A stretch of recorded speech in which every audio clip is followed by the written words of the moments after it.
Nah, pagi ini saya menggunakan puji-pujian dari PPR 1. Bagi yang ingin mengikuti dengan buku, disediakan buku ada di ujung sana ya, silakan mengambil.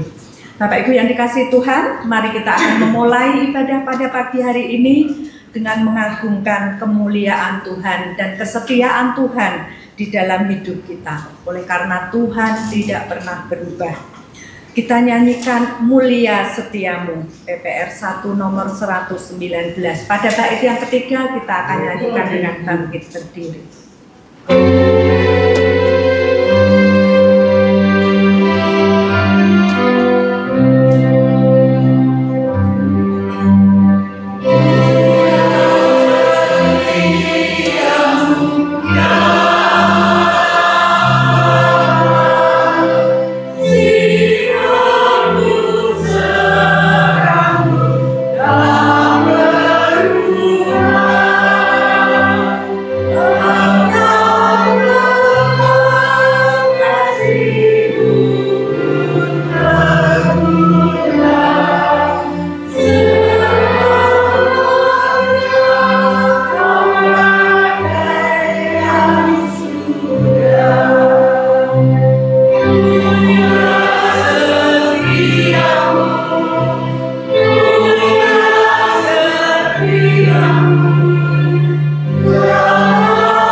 Ibadah raya pada pagi hari ini Kita mulai dengan pengakuan bahwa pertolongan kita adalah di dalam nama Tuhan, Sang Pencipta langit, bumi, dan segala isinya, yang di dalam kasih dan kesetiaannya tidak pernah meninggalkan perbuatan tangannya.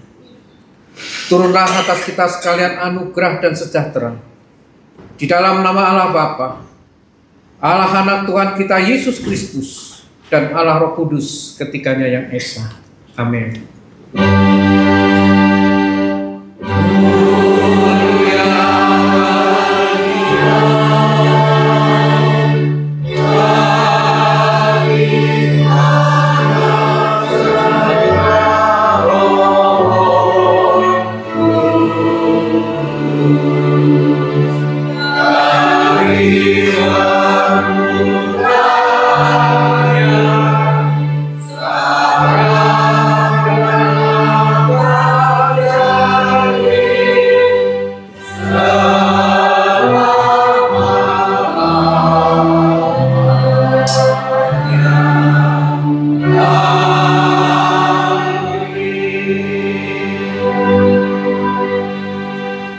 Kisah Rasul pasal 20 ayat 19 nats pembimbing pada pagi hari ini. Demikianlah firman Tuhan. Dengan segala rendah hati aku melayani Tuhan. Dalam pelayanan itu aku banyak mencucurkan air mata dan banyak mengalami pencobaan dari pihak orang Yahudi yang mau membunuh aku. Amin.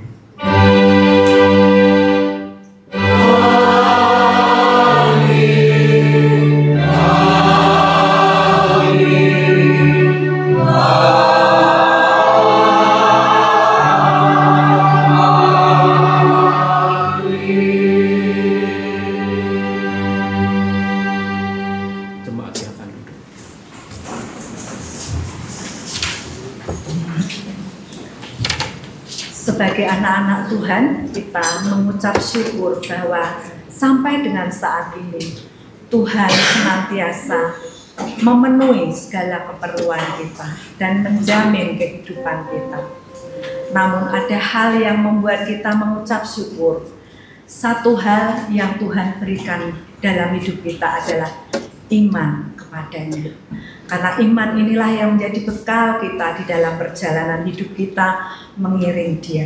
Kita mau nyanyikan Hanya Inilah Aku Tahu. 171.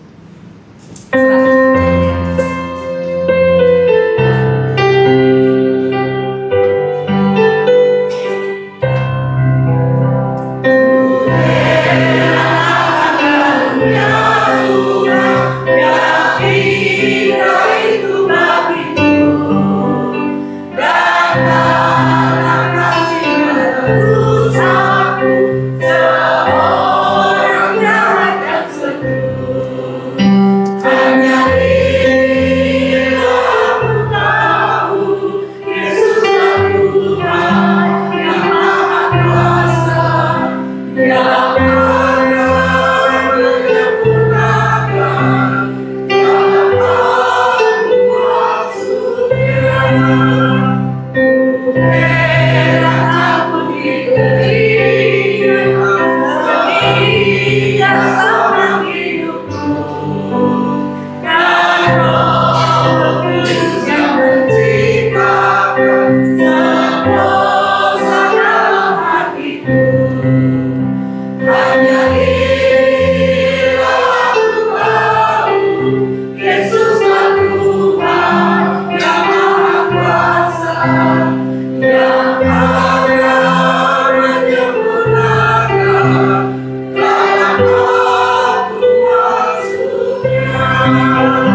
tema pada pagi hari ini adalah menjaga diri dan menjaga jemaat. Bagaimana kita bisa menjaga diri kita dan menjaga jemaat kalau di dalam hati kita tidak ada kasih. Ketika hati kita memiliki kasih terhadap jemaat, juga terhadap diri kita, maka di dalam kehidupan kita, kita juga menaikkan doa untuk persekutuan kita. Sehingga keterikatan kita satu dengan yang lain terjalin, baik itu di dalam persekutuan maupun di dalam doa. Kita akan memasuki doa syafaat yang akan dipimpin oleh Bapak Stephen. Kita akan pujikan pujian nomor 93, Kerajaan-Mu, untuk mempersiapkan doa syafaat kita.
Mari sidang jemaat yang dikasih Tuhan, kita satukan hati kita dengan menundukkan doa, menundukkan kepala, dan kita berdoa menaikkan doa syafaat pada hari ini. Bapa kami yang ada di dalam surga, kami ucap syukur karena Engkau menyatukan kami pada pagi hari ini dengan tubuh yang telah disegarkan melalui istirahat semalam. Kiranya kami yang hadir pada pagi hari ini dengan kesehatan dan kekuatan serta kerinduan untuk menaikkan pujian dan mendengarkan firman-Mu pada hari ini dan mengikuti perjamuan suci. Kami berdoa supaya rangkaian acara dari awal hingga akhir berjalan dengan lancar di dalam naungan-Mu. Kami ingat juga untuk anak-anak yang melakukan ibadah pada hari ini di gereja. Kiranya Engkau menyertai mereka dan biar guru sekolah minggu juga bisa mengajar dan membawakan firman-Mu dengan baik. Kami juga berdoa untuk jemaat-jemaat kami yang memasuki usia lanjut, khususnya secara pagi hari ini untuk Ibu Maria Francisca. Kiranya Engkau memberikan kemuliaan dari operasi yang dijalani.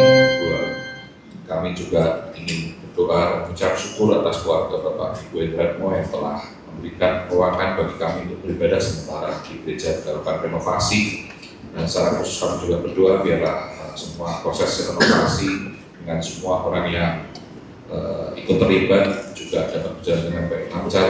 Biarlah kami jemaat bisa mendukung dalam doa, dana, dan juga perhatian kami untuk semua yang bisa dan perlu kami lakukan.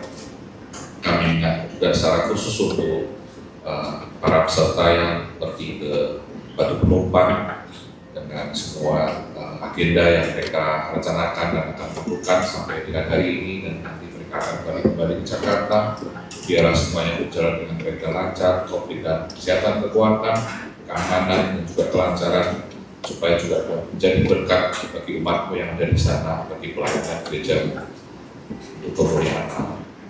Kami berdoa untuk bangsa dan negara kami, untuk kondisi yang tidak mudah bagi para pemimpin dari tingkat atas sampai tingkat bawah dalam membawa rakyat-Mu supaya bisa menjadi dan menikmati keadilan yang lebih menyeluruh, untuk kondisi ekonomi yang tidak mudah bagi semua negara, termasuk negara kami. Kami berdoa supaya masing-masing kami percaya dan selalu menyerahkan semua dalam tangan-Mu Bapa. Dan kami percaya bahwa Engkau tidak akan melewatkan apa yang menjadi kebutuhan dan harapan dari kehidupan kami. Biar kami tetap selalu bersatu dan bersama Engkau. Kami berdoa untuk kondisi beberapa negara, beberapa daerah yang konflik, mengalami perang. Kasihanilah para korban-korban yang tidak tahu menahu karena keangkuhan, kekerasan hati dari para pemimpin dunia yang mempunyai latar belakang politik dan juga kemakmuran anak-anak mereka. Biarlah Engkau mau melunakkan hati para pemimpin itu yang bertikai sehingga bisa membawa lebih perdamaian dalam dunia ini. Kami ucap syukur atas semua doa kami yang telah kami ajarkan pada pagi hari ini dan ingin menutup dengan doa yang telah Kau ajarkan bagi kami. Bapa kami yang di surga, dikuduskanlah nama-Mu, datanglah kerajaan-Mu, jadilah kehendak-Mu di bumi seperti di surga. Berilah kami pada hari ini makanan kami yang secukupnya, dan ampunilah kesalahan kami seperti kami juga mengampuni orang yang bersalah kepada kami. Dan janganlah membawa kami ke dalam pencobaan, tapi lepaskanlah kami daripada yang jahat. Karena Engkau yang punya kerajaan dan kuasa dan kemuliaan sampai selama-lamanya. Amin. Kita akan mempersiapkan hati untuk mendengarkan firman Tuhan. Doa firman dan pembacaan Alkitab akan dipimpin oleh Saudari Melia. Kita naikkan pujian, hamba-Mu mohon pimpinan agar sanggup menceritakan segala ajaran Tuhan.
Sebelum kita membaca dan mendengarkan firman Tuhan, mari kita bersatu dalam doa. Bapa yang di surga, sebentar lagi kami akan mendengarkan dan membaca sedikit dari firman-Mu ya Tuhan. Buka hati dan telinga kami agar dapat mendengarkan lebih baik lagi ya Tuhan. Berkati juga Bapak Pendeta David yang akan menyampaikan firman-Mu ya Tuhan. Terima kasih ya Tuhan, hanya dalam nama Tuhan Yesus kami berdoa. Amin. Firman Tuhan yang akan kita bacakan dari kitab Kisah Para Rasul 20 ayat 17 sampai dengan 38. Persiapan Paulus dengan para penatua di Efesus. Dari Miletus, ia mengirim pesan kepada Efesus untuk meminta para penatua jemaat datang ke Miletus. Sesudah mereka datang, berkatalah ia kepada mereka, "Kamu tahu bagaimana aku hidup senantiasa di antara kamu sejak hari pertama aku tiba di Asia ini. Dengan segala kerendahan hati aku melayani Tuhan. Dalam pelayanan itu, aku banyak mencucurkan air mata dan banyak mengalami pencobaan dari pihak orang Yahudi yang bersekongkol membunuh aku. Sungguh pun demikian, aku tidak pernah lalai melakukan apa yang berguna bagi kamu. Semua aku berkaitan dan kuajarkan kepada kamu, baik di depan umum maupun dalam perkumpulan di rumah-rumah. Aku senantiasa bersaksi kepada orang-orang Yahudi dan orang-orang Yunani supaya mereka bertobat kepada Allah dan percaya kepada Tuhan kita Yesus. Sekarang, sebagai tawanan roh, aku pergi ke Yerusalem dan aku tidak tahu apa yang akan terjadi atas diriku di situ. Selain yang dinyatakan Roh Kudus dari kota ke kota kepadaku bahwa penjara dan sengsara menunggu aku, tetapi aku tidak menghiraukannya waktu sedikit pun.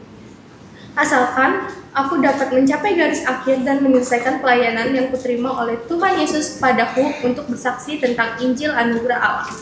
Sekarang aku tahu bagaimana bahwa kamu tidak akan melihat mukaku lagi, kamu sekalian yang telah kukunjungi untuk memberitakan kerajaan Allah. Sebab itu pada hari ini aku bersaksi padamu bahwa aku bersih dari darah siapapun juga.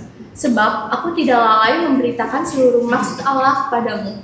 Jagalah dirimu dan jagalah seluruh kawanan, karena kamulah yang ditetapkan Roh Kudus menjadi pengawas untuk mengembalakan jemaat Allah yang diperolehnya dengan darahnya sendiri. Aku tahu bahwa sesudah aku pergi, serigala-serigala yang ganas akan masuk ke tengah-tengah kamu dan tidak akan menyayangkan kawanan itu. Bahkan dari antara kamu sendiri akan muncul beberapa orang yang dengan ajaran palsu berusaha menarik murid-murid supaya mengikuti mereka. Sebab itu berjaga-jagalah dan ingatlah bahwa selama 3 tahun siang malam aku tanpa henti-henti yang menasihati kamu masing-masing dengan mencucurkan air mata. Sekarang aku menyerahkan kamu kepada Allah dan kepada firman anugerahnya yang berkuasa membangun kamu dan menganugerahkan kepada kamu warisan yang ditentukan bagi semua orang yang telah dikuduskannya. Perak atau emas atau pakaian tidak pernah kuingini dari siapapun juga.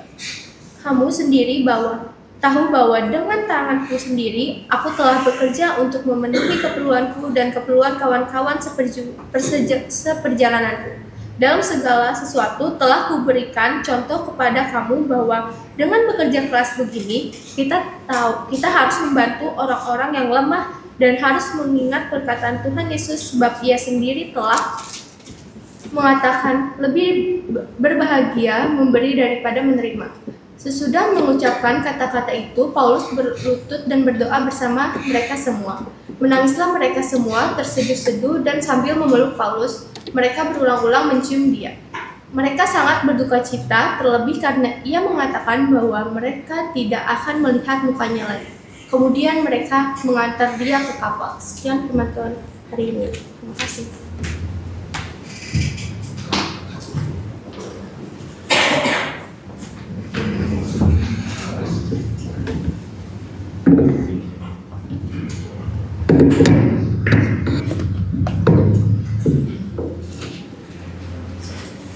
Ya, shalom.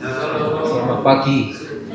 Puji Tuhan, Bapak Ibu Saudara diberikan kekuatan, kesehatan oleh Tuhan. Ya, tema pada pagi hari ini adalah menjaga diri, menjaga jemaat. Ya, Kisah Para Rasul 20 ayat 17 sampai 38 tadi sudah dibacakan, dan kita belajar dari kehidupan Paulus setelah bertobat. Dia menyerahkan dirinya untuk melayani Tuhan. Jadi Rasul Paulus dikenal seorang rasul yang hebat, sangat luar biasa, pekerja keras. Jadi seorang rasul yang banyak melakukan perjalanan misi. Nah, Bapak Ibu dan saudara-saudara yang dikasihi Tuhan, dalam pelayanan Paulus paling banyak menghadapi rintangan, tetapi dia tetap setia pada panggilan Tuhan. Paulus tetap melayani Tuhan meskipun banyak tantangan, karena ia menyadari bahwa pelayanan adalah bagian dari maksud dan kasih karunia Tuhan di dalam dirinya. Jadi Paulus memiliki tujuan hidup yang jelas. Saya ulangi lagi, Paulus memiliki tujuan hidup yang jelas. Jadi Paulus memahami bahwa kekuatan untuk melayani itu datangnya dari Tuhan. Paulus memiliki keyakinan yang kuat bahwa hidupnya adalah milik Tuhan. Oleh karena itu, meskipun banyak mengalami kesulitan, banyak mengalami tekanan, ya masalah, ya, pergumulan di dalam pelayanan, dia tetap setia melayani. Dan pelayanan Paulus ini hendaknya memberikan inspirasi bagi kita, bagi gereja kita, terus berjuang memberitakan Injil meskipun banyak tantangan.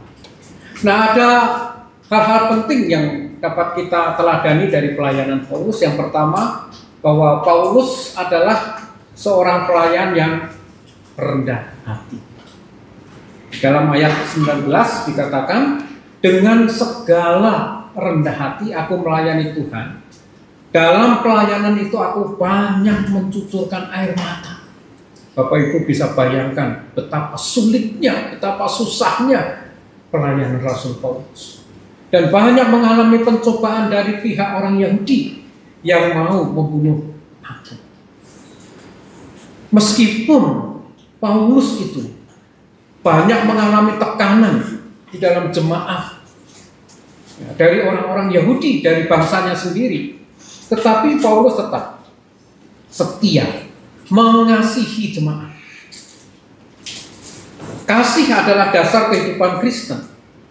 Kasih sebagai teladan bagi umat Kristen, dan kasih adalah ciri khas orang Kristen. Makanya kalau kita membaca 1 Korintus pasal 13 itu adalah tulisan dari Paulus mengungkapkan kasih itu sabar, kasih itu sebagainya.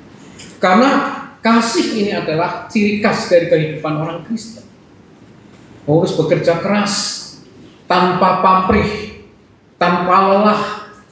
Paulus berdoa untuk jemaat-jemaat yang dirintisnya, untuk jemaat yang dilayani. Doanya siang dan malam.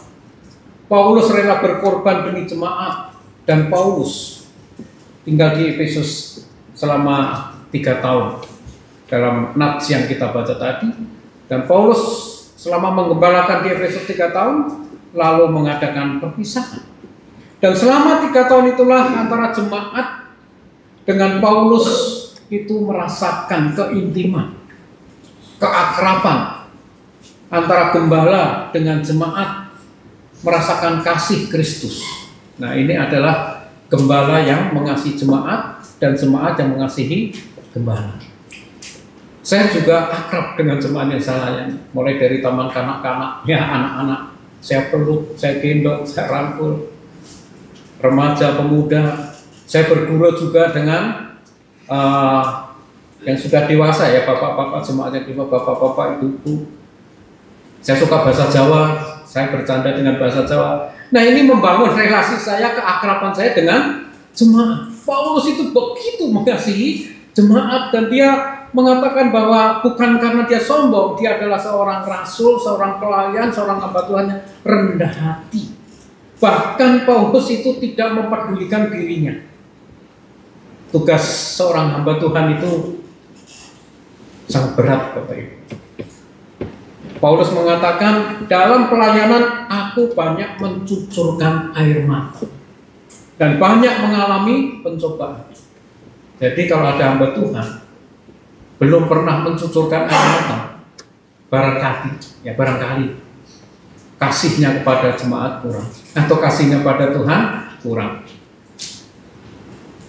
atau kurang menderita, bisa juga itu ya, karena mengalami senang-senang saja. Ketika saya merintis di Kalimalang, ya saya merintis. Saya juga mencucurkan air mata, saya berdoa. Kadang mengalami tekanan-tekanan dari jemaat, dan kadang juga jemaat tidak memahami kehidupan hamba Tuhan. Kiranya jemaat GKMI Pengharapan memahami pergumulan dari hamba Tuhan. Nah, ini yang seringkali ini lagi viral ini ya, ini lagi viral. Ya, seringkali hamba Tuhan itu dianggap sebagai manusia super. Ya, padahal hamba Tuhan juga manusia biasa. Paulus sadar bahwa tugas yang diemban tidak mudah, sangat berat. Ya, banyak kritik, nyiapin khotbah berhari-hari hanya untuk 30 menit, gitu ya. Kalau sudah lebih dari 30 menit, ya goyang kanan, goyang kiri, ya. Ya masukin orang yang sakit, jam kerjanya 24 jam. Saya pernah ditelepon malam-malam jam 12 hujan lagi. Pak, tolong nanti ke rumah saya. Kalau jam 2 istri saya tidak pulang. Nah, kemana? Rupanya bapak ini sedang berantem. Lalu istrinya jam 12 malam itu pergi dari rumah. Dia cari kemana-mana gitu, nggak ketemu. Saya ditelepon kalau jam 2 belum pulang istri saya, tolong bapak ke rumah. Ya, jam 12 sampai jam 2 saya tidak tidur. Pas jam 2, oh Pak, istri saya sudah ketemu ya, dia cari, ternyata dia sembunyi di gudang karena ada pertengkaran gitu ya. Nah, menerima chat ya, WA, suruh doain jam 3, jam berapa ini? Jam 11 karena ada jemaat yang stres ya. Kemudian harus buat program PA ya. Tempat GKMI Kalimalang itu setiap minggu ketiga ada PA di sana. Habis khotbah nanti PA double porsi. Tapi yang ikut juga cuma sedikit. Padahal persiapannya sudah khotbah, sudah buat PA. Nah, itu adalah pendeta, itu adalah gembala. Lalu konseling keluarga yang mau cerai, diminta usir setan, kuburin orang yang meninggal, kremasi, ya besukin jemaat yang lama nggak ke gereja. Waduh, ini kenapa jemaat nggak ke gereja? Pasti kurang dikunjungi oleh hamba Tuhan. Makanya supaya Bapak Ibu tidak dikunjungi oleh hamba Tuhan, sering ya harus selalu ke gereja gitu. Tapi memang ada jemaat yang sudah berkali-kali dikunjungi juga tidak mau ke gereja. Sudah didoain tidak mau ke gereja. Nanti Pak itu kok nggak pernah ke gereja, sudah dikunjungi belum?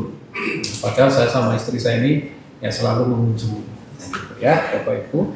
Nah, jadi Paulus mengalami banyak tekanan di dalam pelayanan. Bahkan nyawa itu jadi taruhannya. Ya, Paulus banyak mengalami kesulitan di dalam pelayanan. Paulus itu keluar masuk penjara, Bapak Ibu. Ya, karena apa? Karena memberitakan Injil. Ya. Paulus itu disesah. Disesah itu adalah hukuman cambuk. Jadi orang Yahudi kalau menyambuk gitu ya, cambuk atau menyesah itu 40 kurang 1. Ya, 39 cambukan. Coba bayangkan itu. Sampai 40 kurang 1, 39. Seperti Tuhan Yesus ketika dicambuk itu mau disalib juga 39 kali. Paulus dilempari batu oleh sekelompok orang Yahudi. Lalu dia diseret ke pinggir kota karena dikira sudah mati. Lalu 3 kali Paulus mengalami karam kapal. Paulus juga pernah digigit ular di Malta ketika kapal yang ditumpangi itu terdampar di sana. Ini kehidupan Paulus. Tapi Paulus tetap setia dalam melayani Tuhan dimanapun. Makanya dia banyak mengadakan perjalanan misi. Dan setiap perjalanan itu banyak mengalami tantangan.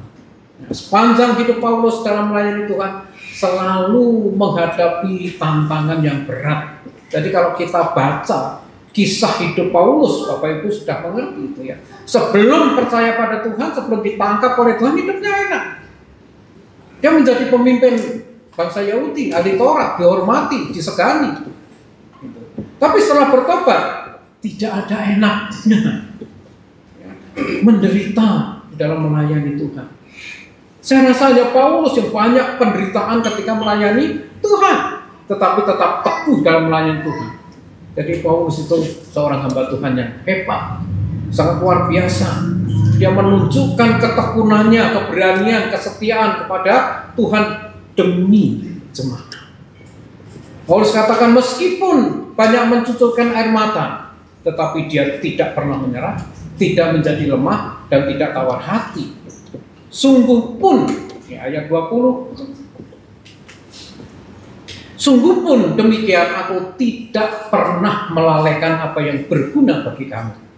Semua kuberitakan dan kuajarkan kepada kamu, baik di muka umum maupun dalam perkumpulan-perkumpulan di rumah. Jadi kerendahan hati Paulus membuat dirinya menjadi teguh untuk menjalankan pelayanannya. Jadi hidup itu penuh dengan tantangan, Bapak. Ya. Ketika menghadapi tantangan, banyak orang yang bisa melewati, bisa mengatasi. Tetapi banyak juga ketika orang itu menghadapi tantangan tidak mampu melewati, tidak sanggup untuk mengatasi. Ya, sehingga kehidupannya menjadi kecewa, dia putus asa.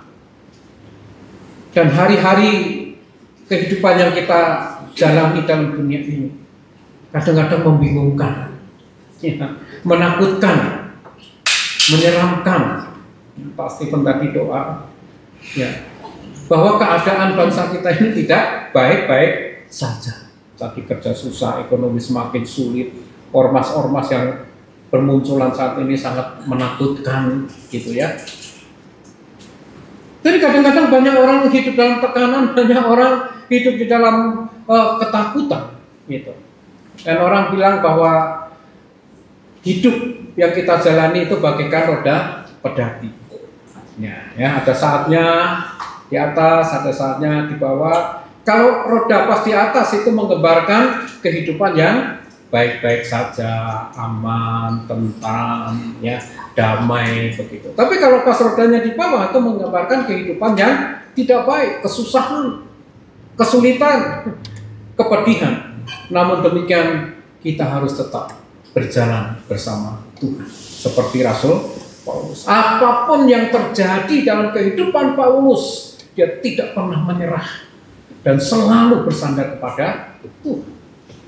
Lalu yang kedua, Paulus itu melakukan pekerjaan pelayanan itu adalah yang terbaik untuk Tuhan. Nah, ya, melakukan yang terbaik untuk Tuhan. Jadi setelah melayani selama 3 tahun, Paulus harus berpisah dengan jemaat dan para penatua jemaat di Efesus. Paulus telah melakukan pelayanan yang sangat baik. Jadi dia memberikan kehidupan, ya, memberikan hidupnya kepada jemaat, kepada Tuhan. Keteladanan di dalam hidupnya itu sangat luar biasa.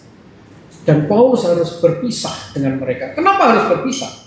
Karena ada tugas yang baru. Ya. Tugas di Yerusalem yang sudah menunggu. Itu. Jadi Paulus memberikan nasihat kepada para penatua yang harus dilakukan dan mengapa mereka harus melakukan. Ya. Lalu bagaimana mereka harus melakukan itu? Serta kepada siapa mereka melakukan? Di dalam ayat 28 dikatakan, karena itu jagalah dirimu. Jagalah dirimu. Dan jagalah seluruh kawanan. Karena kamulah yang ditetapkan Roh Kudus menjadi penilai dan menggembalakan jemaat Allah yang diperolehnya dengan darah anaknya sendiri. Jadi yang pertama-tama di sini Paulus memberikan nasihat kepada para penatua harus menjaga diri mereka. Jagalah dirimu. Jadi seorang pemimpin, seorang penatua itu harus menjaga dirinya sehingga dia menjadi teladan bagi jemaat yang lain. Jadi menjaga diri dulu. Yang dijaga itu apa? Sebetulnya di sini Paulus menekankan tentang menjaga relasinya dengan Tuhan.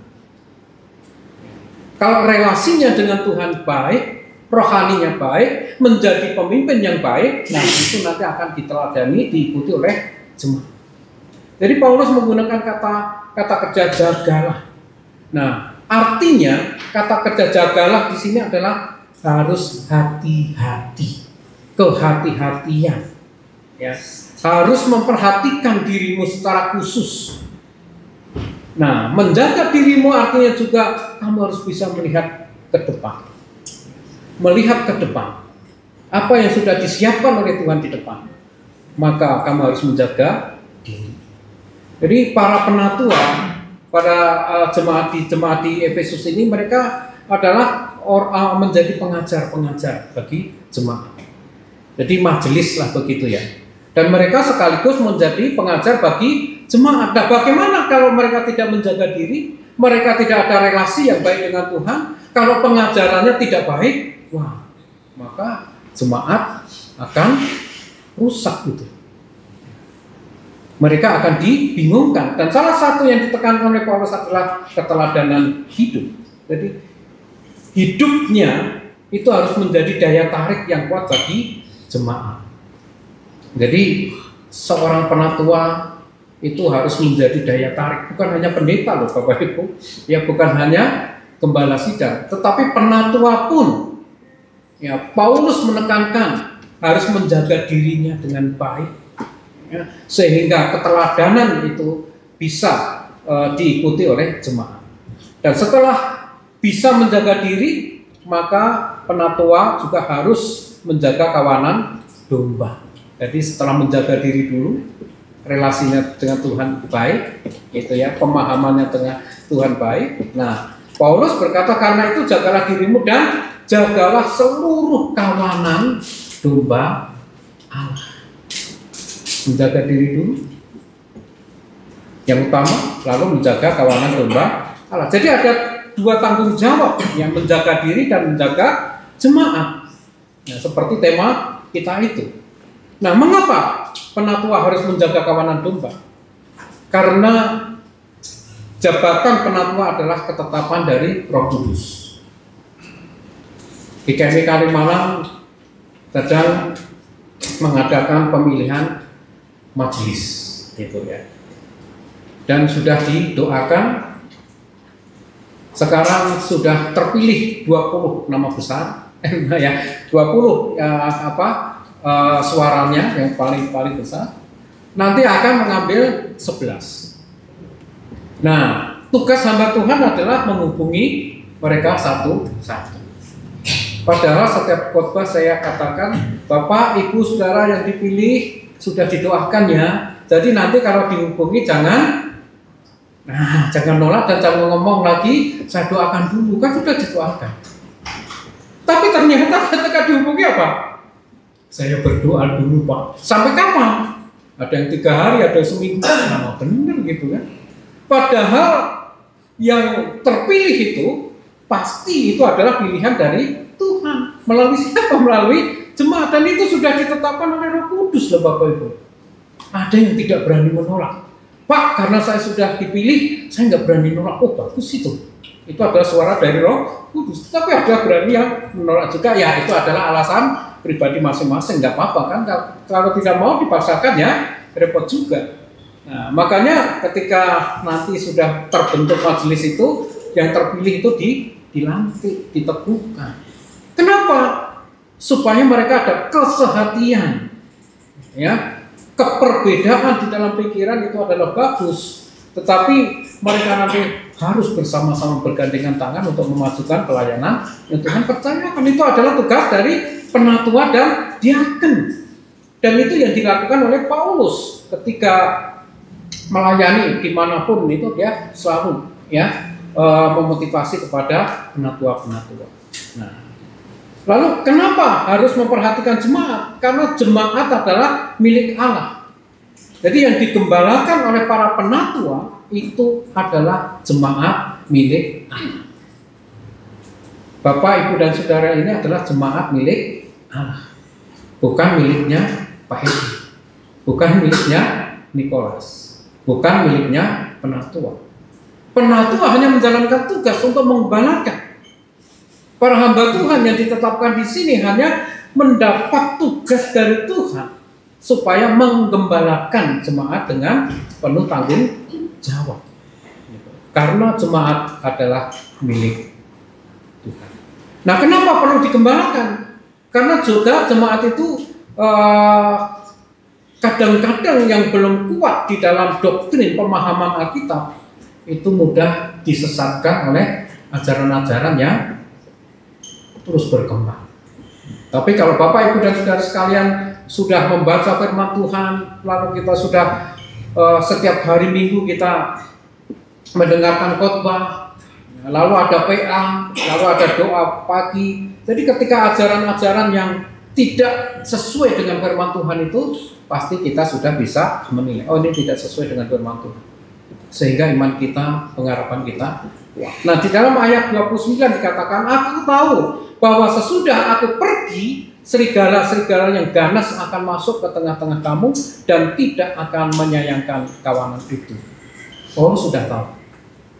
Makanya dia mengajarkan kebenaran, harus selalu kuat di dalam Tuhan, harus hidup di dalam kebenaran, harus hidup dalam kekudusan, harus dia memahami kebenaran firman Tuhan. Karena apa?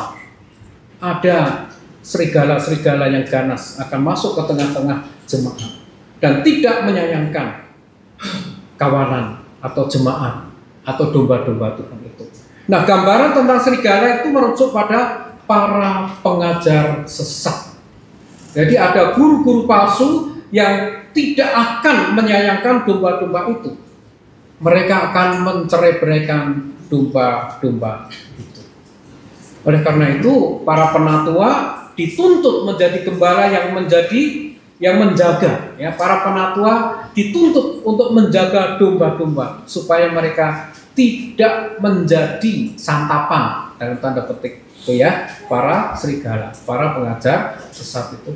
Karena kalau iman kita lemah, pemahaman kita lemah terhadap firman Tuhan, kita mudah sekali digoyahkan oleh ajaran-ajaran sesat. Dan ajaran sesat itu bukan hanya pada zaman Paulus, sekarang pun akan banyak berkembang tentang ajaran-ajaran sesat itu. Ya, seperti Saxiopa, Satan of God itu. Tapi kalau kita memahami firman Tuhan dengan benar, apapun ajaran yang tidak sesuai dengan firman Tuhan kita tolak. Jadi ternyata di jemaat Efesus itu ada bahaya dari dalam, ya, ada musuh dalam selimut. Makanya Paulus menegaskan di sini, di antara kamu nanti juga akan ada muncul akan mengajar tidak sesuai dengan firman Tuhan. Padahal mereka mendengar loh, tetapi mereka tidak berubah. Ya seperti murid Tuhan Yesus itu, ya Yudas sering diingatkan oleh Tuhan, tetapi nggak mau berubah sampai akhir hidupnya nggak mau berubah. Itu orang di dalam sendiri yang mengkhianati Tuhan Yesus. Makanya ayat 30 dikatakan dari antara kamu sendiri akan muncul beberapa orang yang dengan ajaran palsu. Ironisnya itu guru-guru palsu yang akan muncul itu ternyata berasal dari dalam sendiri. Jadi yang memberikan pengajaran-pengajaran sesat itu kan juga para pendeta kan, orang-orang dari dalam kan. Nah, itu makanya kita harus hati-hati. Jadi Bapak Ibu dan Saudara sekalian, melihat bahaya yang serius ini, setiap penatua dituntut untuk menjaga ajaran hidup mereka dan juga menjaga seluruh jemaat. Dengan tugas yang begitu berat, para penatua tidak mungkin melakukan dengan kekuatan sendiri. Karena itu Paulus tidak lupa menerangkan, menjelaskan bahwa mereka memiliki kekuatan yang dari Tuhan. Mereka punya Roh Kudus yang menolong, memberikan kekuatan. Dan Dia menyerahkan mereka pada Allah dan firman-Nya, kasih karunia Allah, karena mereka sudah dipilih oleh Allah. Maka mereka harus melakukan pekerjaan tanggung jawab itu. Jadi Allah akan memberikan kekuatan melalui firman dan kasih karunia. Firman dan kasih karunia-Nya akan terus-menerus membangun para penatua sehingga mereka akan sampai pada garis akhir. Rintangan itu pasti ada. Kegagalan pun sering menghadap. Tetapi Tuhan akan terus menguatkan para penatua melalui firman dan kasih-Nya. Bapak Ibu dan Saudara sekalian, dua penekanan menjaga diri, ya, dan menjaga jemaat yang lain. Apakah Bapak Ibu dan Saudara sekalian, para majelis, para penatua, para diaken sudah menjaga diri kita? Roh Kudus sudah menerangi hati kita. Relasi kita dengan Tuhan sangat baik. Lalu, apakah jemaat sekalian juga sudah menjaga diri dari ajaran-ajaran yang tidak sesuai dengan firman Tuhan? Menjaga diri bahwa kita dilindungi oleh Tuhan. Ketika kita menghadapi banyak persoalan, banyak masalah yang terus kita hadapi, kita tetap teguh, kita tetap kuat. Kenapa? Karena Tuhan yang sudah memanggil Bapak, Ibu, dan Saudara pasti akan memberikan jalan keluar. Oleh karena itu, janganlah kita takut. Bersama dengan Tuhan, kita melakukan perkara-perkara yang besar.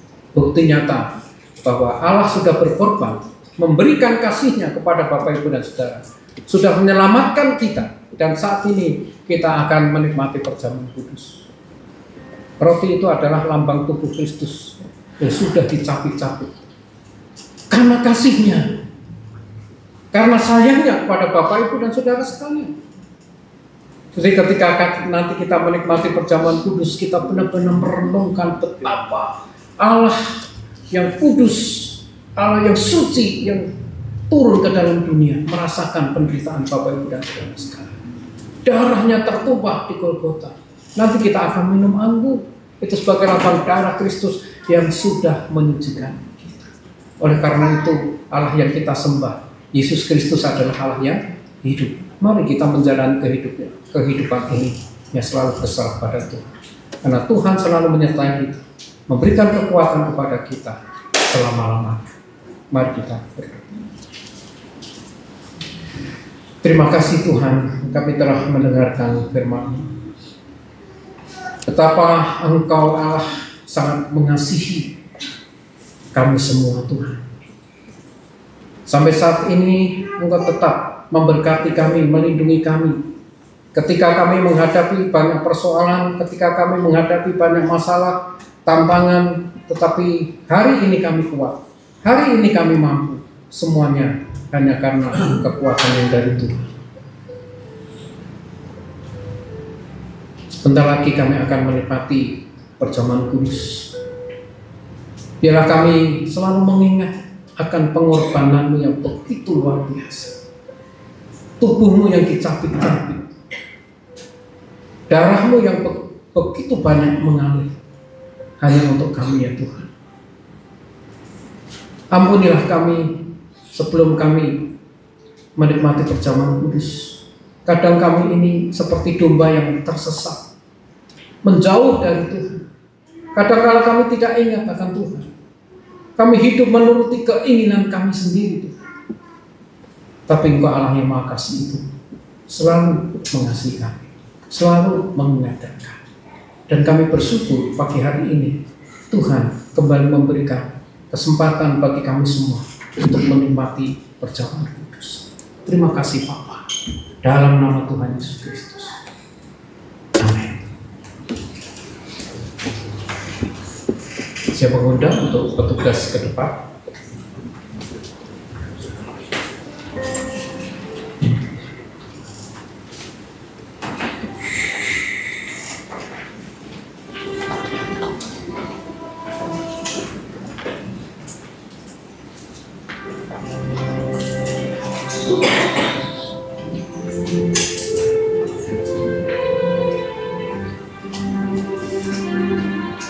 Ya, Bapak Ibu, saudara yang kasih Tuhan,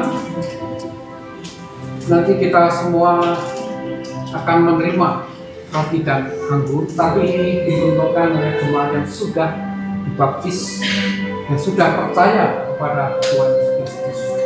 Jadi bagi Bapak Ibu atau saudara yang belum dibaptis, ketika saudara kita menikmati perjamuan kudus, bisa berdoa. Dan roti ini ada ayat-ayatnya. Satu dengan yang lain tidak sama. Oleh karena itu sebelum dinikmati nanti dibaca. Ini adalah firman Tuhan. Pasti akan bermanfaat bagi Bapak Ibu.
Apakah sudah menerima semua? Mari kita bangkit berdiri. Kita pegang roti di tangan kami.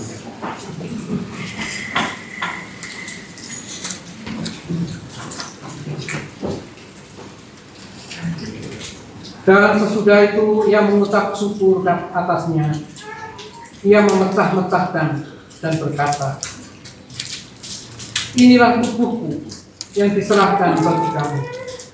Perbuatlah ini menjadi peringatan akan aku." Bapak Ibu Saudara yang dikasihi Tuhan, mari kita makan roti ini sebagai lambang tubuh Kristus yang dipecah-pecahkan untuk kita dalam nama Tuhan.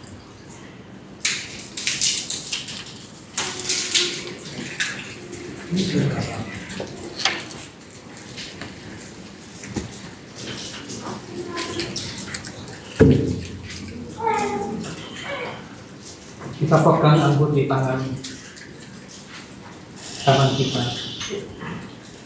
Ini adalah lambang darah Kristus yang sudah menyucikan Bapak, Ibu, dan saudara sekalian. Oleh karena itu kita harus hidup kudus dalam Tuhan. Kita harus menjaga diri kita supaya kita berkenan di hadapan Tuhan. Demikian juga ia mengambil cawan. Sesudah makan lalu berkata, "Cawan ini adalah perjanjian baru yang dimeteraikan oleh darah. Perbuatlah ini setiap kali kamu meminumnya menjadi peringatan akan aku." Mari kita minum anggur ini sebagai lambang darah Kristus yang sudah hidup.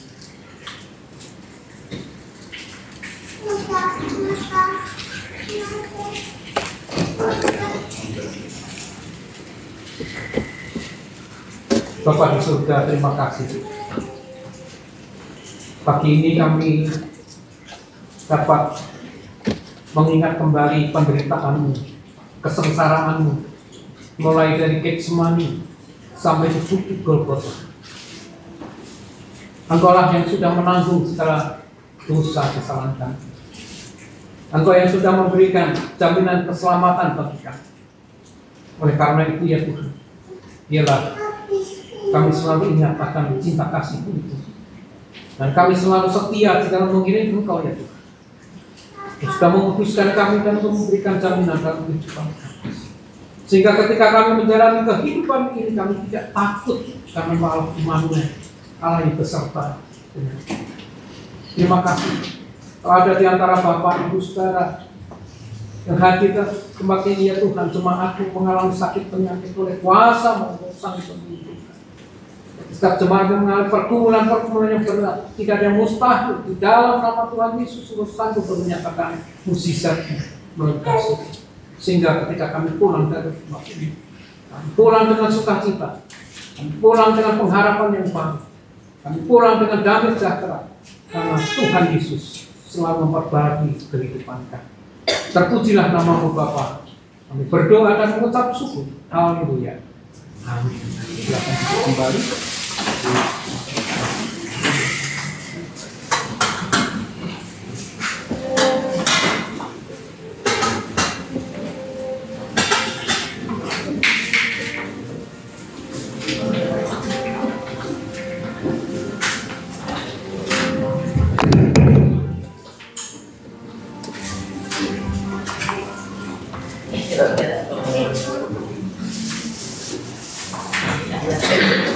Segenap hamba Tuhan, majelis dan jemaat GKMI Pengharapan mengucapkan terima kasih atas pelayanan Pendeta Sagu untuk menyampaikan firman Tuhan dan perjamuan kudus pada pagi hari ini. Biarlah Tuhan memberkati setiap karya dan pelayanan Pendeta David selama ini dan juga ke depannya. Dan firman Tuhan yang telah kita dengarkan bersama, biarlah itu menjadi satu bagian hidup kita. Walaupun kita bukan hamba Tuhan, tetapi setelah kita menerima Tuhan, kita juga dipanggil untuk melayani saudara-saudara kita yang lain. Dan di dalam pelayanan itu kita bisa saling melayani, bisa saling menjaga satu dengan yang lain.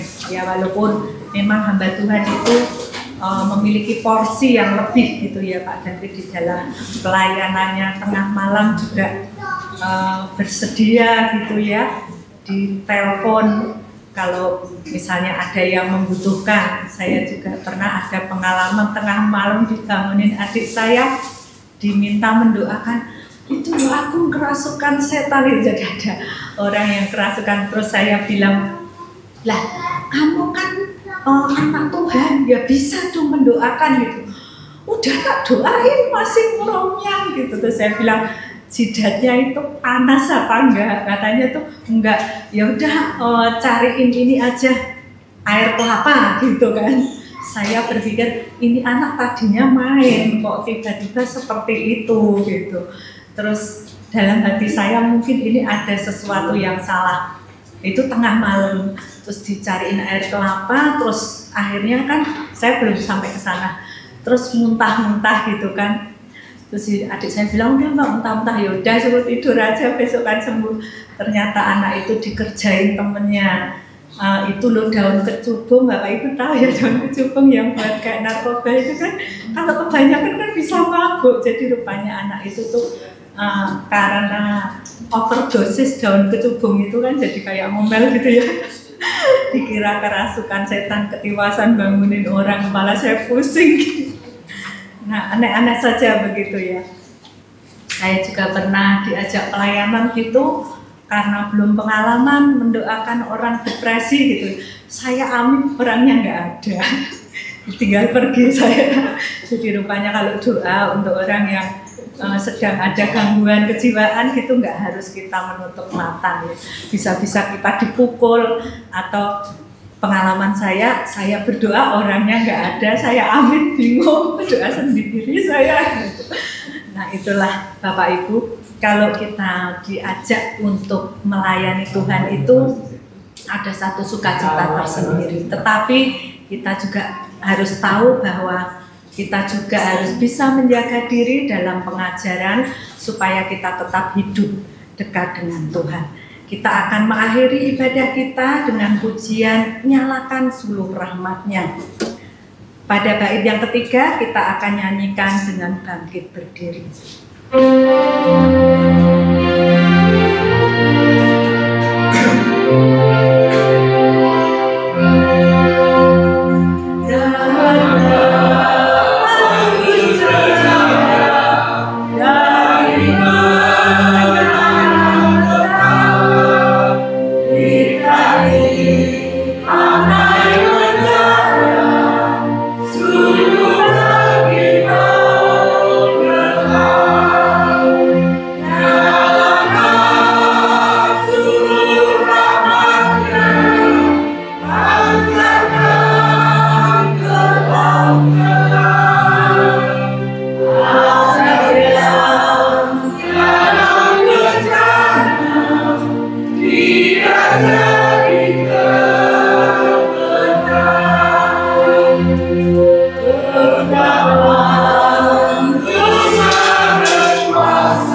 dipimpin pendeta.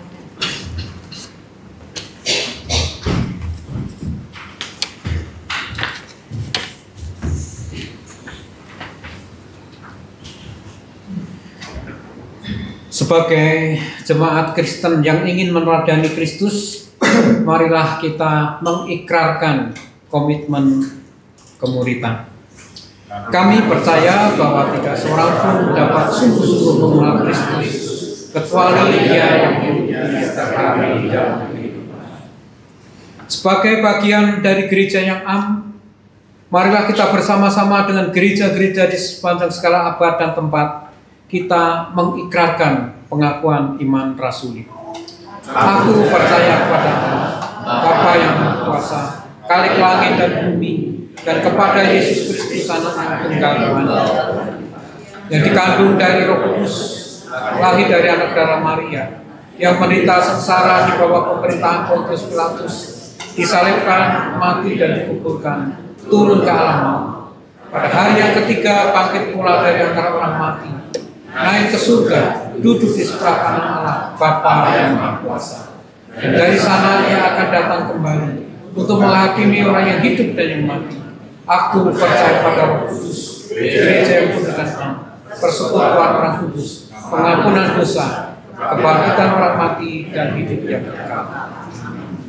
Sidang jemaat kekasih Tuhan dan milik Tuhan, ibadah pada pagi hari ini sudah selesai. Mari kita pulang dengan damai sejahtera, kita pulang dengan sukacita, dan terimalah berkat yang dari Tuhan. Tuhan memberkati kita dan melindungi kita.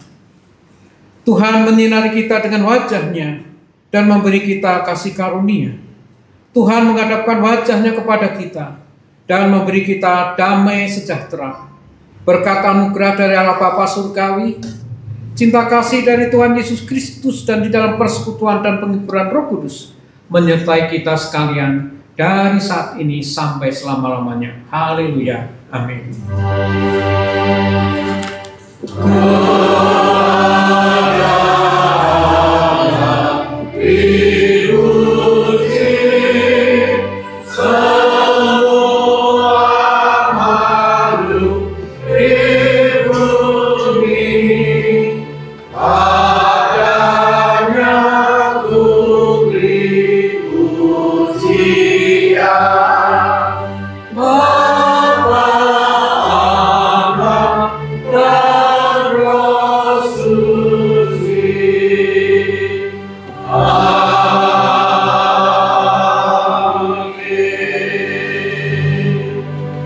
Silakan duduk, kita sambut.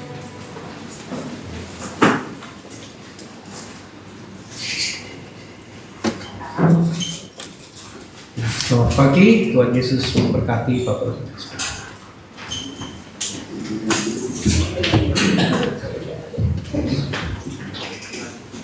Jemaat bersabar sebentar, Pak Jun, Saudari Antonia akan pimpin kita untuk latihan Jingle GKMB ini. Oh iya, tambahan mohon dukungan doa untuk Bapak Johannes Effendi, suami Ibu Maria Yuli yang saat ini sedang dirawat di Rumah Sakit Mitra Kelapa.